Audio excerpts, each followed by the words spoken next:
रब्बी यस्सिर वला तुअस्सिर वतम्मिम बिलखैर वबिका नस्तईन आमीन या रब्बल आलमीन। चलिए आज स्टार्ट करते हैं इंशाअल्लाह सिफ़ात के टॉपिक से। और सिफ़ात के टॉपिक के बारे में मैंने जैसे कि आपको बताया कि इट्स रियली इंटरेस्टिंग टॉपिक। और दूसरी इम्पोर्टेंट बात है, अहम बात ये है कि सिफ़ात जो है वो ऐसे ही अहम है जैसे मखारिज हैं। किसी भी हर्फ की अदायगी जब किसी स्टूडेंट को सिखाई जाती है, कारी कुरान को सिखाई जाती है, तो उसे मखरज के साथ साथ उसको सिफ़ात भी बताई जाती हैं। ठीक है, फॉर एग्ज़ाम्पल जैसे अगर बच्चे को सिखाया जा रहा है कि आपने खौ जो है वो हल के आपने मिड पार्ट से अदा करना है। ठीक है, खौ जो है आपने हल के जो अपर पार्ट है वहाँ से अदा करना है। तो साथ ही साथ आप बच्चे को ये भी सिखाएंगे कि खौ अदा करते हुए हैवीनेस जो है वो भी इसमें होनी चाहिए, यानी ये मोटा भी हो। जब आप बच्चे को ये बताएंगे कि ये मोटा भी पढ़ना है और इसको आपने हल्क से अदा करना है, ठीक है, तो बच्चा पूछेगा कि इसको मोटा कैसे करना है। एंड डेफिनेट बच्चा जो है या स्टूडेंट जो है जिस भी एज का हो वो होंठ गोल करना शुरू कर देगा। फिर आप उसको साथ बताएंगे कि होंठ गोल करके नहीं बल्कि ज़ुबान की जो रूट है या ज़ुबान की जो जड़ है आपने उसको उठा के पढ़ना है। ठीक है, अब ये जो बातें हैं एक हर्फ की अदायगी में ये स्टूडेंट को जब सिखाई जाती हैं तो ये दरअसल ये उसकी सिफ़ात होती हैं। ठीक है, अब देखिए सिफ़ात जो है वो दरअसल आपका जो टॉपिक है इसकी जो वाहिद है वो क्या है, सिफ़त। लफ्ज़ क्या है, सिफ़त, और उसकी जमा क्या है, सिफ़ात। यानी अलिफ से लेके या तक जितने हुरूफ हैं इन तमाम हुरूफ की हमने सिफ़ात को पढ़ना है। ठीक है, अच्छा, जिस तरह मखारिज का जो टॉपिक है वो याद करने से ज़्यादा अदायगी पर फोकस करवाता है। अगर मैं आपको मखारिज के नोट्स सेंड कर दूं, आपको रिटन मटेरियल सेंड कर दूं, तो वो आप उसको क्रैम कर लेंगे, उसको याद कर लेंगे, लेकिन असल में जो उसका ताल्लुक़ है वो उसकी अदायगी से है। बिल्कुल ऐसे ही सिफ़ात जो हैं ये आप जो इंशाल्लाह लर्न करेंगे इसका ज़्यादा ताल्लुक़ जो है वो आपकी अदायगी या वोकल एक्सरसाइज से होगा। ठीक है, इंशाल्लाह। तो सिफ़ात जो है ये जमा है सिफ़त की। अक्सर लोग कहते हैं सिफ़्त, ये इसकी सिफ़्त है, ये इसकी सिफ़्त में शामिल है। तो सिफ़्त जो लफ्ज़ है इसकी अदायगी सिफ़त है, सिफ़्त नहीं पढ़ना है इसको। ठीक है, पहली चीज़ हो गई। अच्छा, एज़ यू नो कि सिफ़त जो है ये उर्दू में भी बोला जाता है और अरबी में भी बोला जाता है। सिफ़त जो है ये वस्फ़ से निकला है, वस्फ़, और वस्फ़ कहते हैं खूबी को, वाव सौद फ़ा, वस्फ़ खूबी को कहते हैं। और सिफ़त जो होती है डेफिनेट वो अच्छी सिफ़त भी होती है और बुरी सिफ़त भी होती है। ठीक है, हर इंसान में जहाँ अच्छाइयाँ हैं तो कुछ ना कुछ बुराइयाँ भी होती हैं, अच्छी खूबियाँ भी होती हैं, कुछ बुरी खूबियाँ भी होती हैं। इंसान जो है वो इसी का इम्तिज़ाज है। और हर चीज़ जो है चाहे वो मटेरियल है नॉन मटेरियल है, हर चीज़ को जब आप ऑब्ज़र्व करेंगे, गौर करेंगे, तो उसके दो रुख होते हैं। यानी उसमें कुछ उसकी पॉजिटिविटी भी होती है, कुछ नेगेटिविटी भी होती है, और इसी का इम्तिज़ाज उस चीज़ की बुनियाद होती है। जब हम बात करते हैं हुरूफ की सिफ़ात, हुरूफ की सिफ़ात, तो हम ये समझते हैं कि कुरान पाक के जो हुरूफ हैं, जो कलिमात हैं, जो हुरूफ हैं, वहाँ तो मुकम्मल तौर पे अच्छाई ही अच्छाई है। किसी भी हर्फ की अदायगी जो है उसमें कोई बुरी सिफ़त तो नहीं हो सकती, ऐसा ही है ना, उसमें तो अच्छी सिफ़त ही है। तो वहाँ पर ये जो कुलिया है वो नहीं होगा कि बुरी और अच्छी सिफत का इम्तिजाज है, नहीं। इसलिए जब हम कुरान पाक में इस टॉपिक को स्टडी करेंगे तो हम सिफत को खूबी नहीं कहेंगे, बल्कि सिफत का लुग़वी मायना लिखेंगे कैफियत।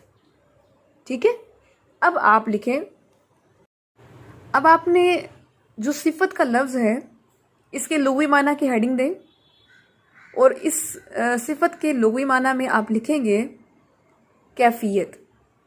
ठीक है, तो आपको क्लियर हो गया कि मैंने पहले तो आपको ये चीज़ बताई कि ये खूबी को कहते हैं, अच्छाई बुराई के इम्तिजाज को कहते हैं, लेकिन फिर मैंने आपको बता दिया कि जब हम कुरान पाक में सिफ़ात का टॉपिक पढ़ेंगे तो फिर खूबी और अच्छाई और बुराई का मतलब नहीं लेंगे, यहाँ हम इसका नाम देंगे कैफियत का।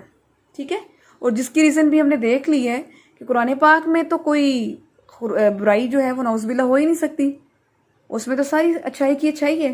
ठीक है, तो इसलिए हम वहाँ पर अच्छाई बुराई जो है इसका कॉन्सेप्ट नहीं लेंगे, बल्कि हम कैफियत का लेंगे। तो जब आपसे पूछा जाए कि हुरूफ की सिफ़ात से मुराद क्या है, ये क्वेश्चन भी आप लिख सकते हैं कि हुरूफ की सिफ़ात से मुराद क्या है, तो आप लुग़वी माना में लिखें कैफियत, हुरूफ की कैफियत, हर्फ की कैफियत। फिर जब आपसे पूछा जाए कैफियत क्या चीज़ होती है, तो अल्हम्दुलिल्लाह कैफियत का लफ्ज़ भी हम उर्दू में इस्तेमाल करते रहते हैं। जैसे बुखार की कैफियत इंसान को होती है, तो बुखार की कैफियत में इंसान थकन महसूस करता है। ठीक है, जब इंसान जो है किसी खौफ की कैफियत में होता है तो उसके चेहरे का रंग उड़ जाते हैं। ये लफ्ज़ जो है हम इस्तेमाल करते रहते हैं।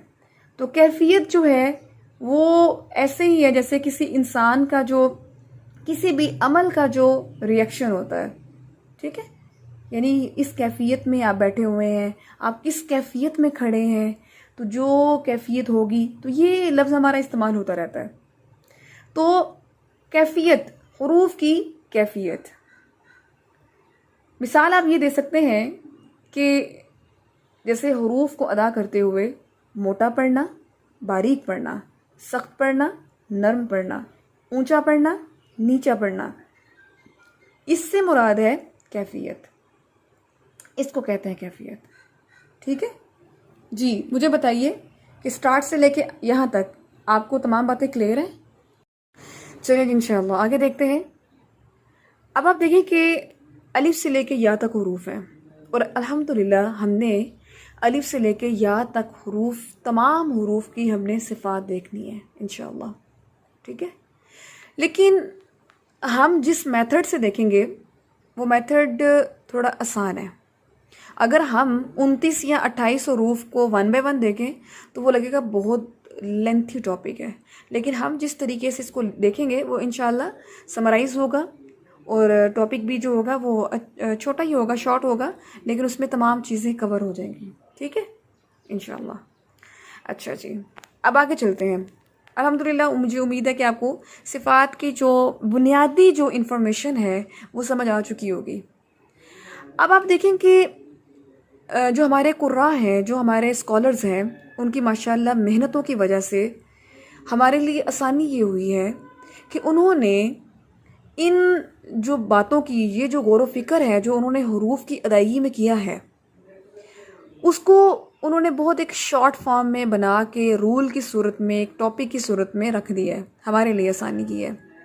अब आप देखें कि जैसे लास्ट टाइम भी एक दफ़ा बात मैंने आपसे की थी हुरूफ की अदायगी पे, हम में से कितने लोग हैं जो कुरानी हुरूफ को अदा करते हुए इतने गौर से करते हैं कि ये कहाँ से अदा हो रहा है, कैसे हो रहा है, मेरी माउथ मूवमेंट कैसी है। शायद हमने इतने गौर से किसी बच्चे को पढ़ाया हो या ख़ुद कभी कुरान पाक को इतने गौर से स्टडी किया हो या तिलावत की हो। ये अदायगी तिलावत की बात कर रही हूँ। एक होता है ना तफसीर में गौर व फिक्र करना, माना और मफहूम में गौर व फिक्र करना, लेकिन यहाँ बात की जा रही है कि हर्फ की अदा में, हर्फ की अदायगी में गौर करना। तो ये हमारे सलफ़ व सालिहीन की माशाअल्लाह मेहनतों का नतीजा है कि उन्होंने कुरान पाक की अदायगी में गौर व फिक्र करके हमारे लिए इन उलूम को समराइज़ किया और आज हमारे लिए जो कि आसानी का बाइस बने हुए हैं। एंड बेहतरीन उनके लिए सदका जारिया भी है। अल्लाह ताला हमें भी ऐसे लोगों में शामिल करे जो दूसरों के लिए आसानियाँ पैदा कर सकें। तो ये सलफ़ व सालिहीन का गौर है, ये उनका गौर व फ़िक्र है। इस गौर व फ़िक्र में आप साथ साथ ये चीज़ भी देखें कि अल्हम्दुलिल्लाह हम भी इस फील्ड के ही मुसाफिर हैं, हम भी इस फील्ड में हैं, और वो भी इस फील्ड के तालिब इल्म थे, हम भी इस फील्ड के तालिब इल्म हैं। हमारी आज सोच वहाँ तक क्यों नहीं जाती, हमारी इमेजिनेशन वहाँ तक क्यों नहीं जाती जहाँ सलफ़ व सालिहीन का, जहाँ सलफ़ व सालिहीन की सोच थी। इसके साथ साथ ये भी आपने चेकआउट करना है। तो हर्फ की अदायगी, तो इंशाल्लाह सिफ़ात में आपने टोटल 10 सिफ़ात पढ़नी है। ठीक है, कितनी सिफ़ात पढ़नी है आप लिख सकते हैं। टोटल जो है बुनियादी तौर पे आपने 10 सिफ़ात पढ़नी है। अब इन जो 10 सिफ़ात है ना, इनको 10 को डिवाइड कर लें 2 पे तो 5 बन जाती हैं। जब हम पेयर करेंगे, 10 का पेयर करें तो कितने बनेंगे पेयर? 5 पेयर्स बन जाएंगे। ठीक है, तो आपको 5 पेयर्स याद करने हैं बस। ये बहुत ही शॉर्ट फॉर्म है। अगर हमें एक एक हर्फ को देखना हो और उसमें चीज़ें तलाश करनी हो तो ये टॉपिक बहुत लेंथी हो जाए स्टूडेंट्स के लिए। लेकिन वही बात कि सलफ़ व सालिहीन की मेहनतें हैं कि हमारे लिए इसको शॉर्ट कर दिया है। 10 सिफ़ात है, 10 में से हमने 5 उनके पेयर्स बना लिए हैं और हमने सिर्फ 5 पेयर्स करने हैं। अच्छा जी, ये बात भी क्लियर हो गई कि हमने 5 पेयर्स करने हैं। टोटल 10 सिफ़ात हैं, उनके 5 पेयर्स हैं। अच्छा जी, अब आप देखें कि जैसे आपने बच्चों को भी पढ़ाते हैं, जैसे अगर बच्चे हैं आपके 2, 3, 4 में पढ़ते हैं तो आप उनको ज़रूर जो अल्फाज मुतज़ाद होते हैं, ठीक है, अल्फाज मुतज़ाद जो ऑपोजिट होते हैं वर्ड्स, उनको आप करवाते हैं। एक कॉमन जैसे है, जैसे दिन और रात, सुबह शाम, ज़मीन आसमान, ऊपर नीचे, आगे पीछे, ठीक है, ये ऑपोजिट्स होते हैं। तो इसी तरह से ये जो सिफ़ात के पेयर्स आप पढ़ेंगे ना, ये आप समझ लें कि अल्फाज मुतज़ाद ही है। ठीक है, अल्फाज मुतज़ाद है, यानी पेयर्स का ऑपोजिट आपने पढ़ना है।